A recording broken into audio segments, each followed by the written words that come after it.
So, paano mag-send ng pera mula kay Maya Business papunta kay GCash? Okay, so sa mga hindi pa po nakakaalam dyan kung paano gawin, so tamang-tama po ang video nito dahil ituturo ko po sa inyo step by step.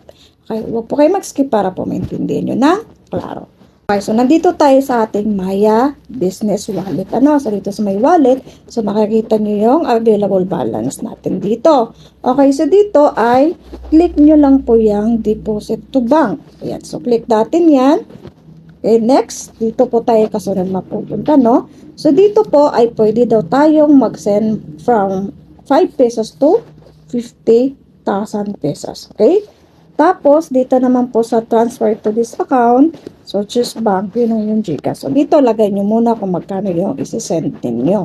Okay, kahit magkano pong isi-send mo mula 5 to 50,000 pesos, same lang yung service fee or transaction fee. Okay? So, mamaya makikita nyo kung magkano yun. Okay? So, dito, lagay nyo dito, no? So, kagaya sa akin, 5,000 yung isi-send ko sa akin GCash. Tapos, dito naman, click natin tong arrow down. Ayan. So, click natin yan.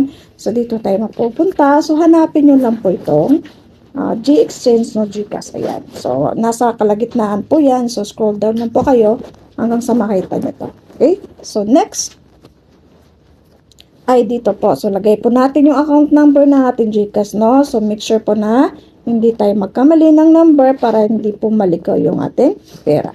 Tapos, yung first name ng inyong GCash account, dito naman sa middle name, pwedeng optional. Tapos, last name, so lagay natin dito, no?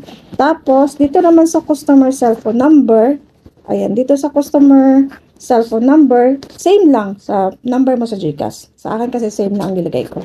Tapos, dito naman sa purpose, payment lang din, lagay ko.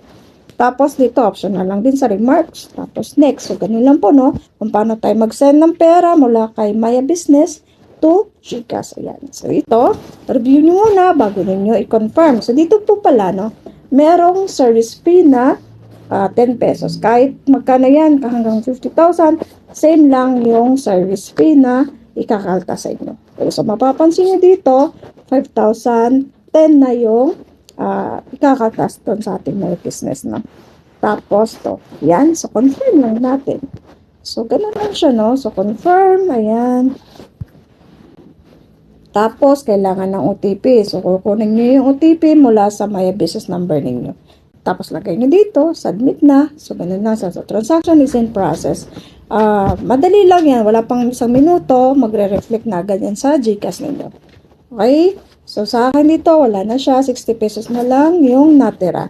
Tapos, yunik ko lang yung aking GCash account. Ayan. So, nag-reflect na po agad. So, ganun lang po, no? So, sana po nakatulong sa inyo. Kung may mga tanong po kayo, wag po kayo mahiya. Mag-comment lang po sa baba. You're welcome.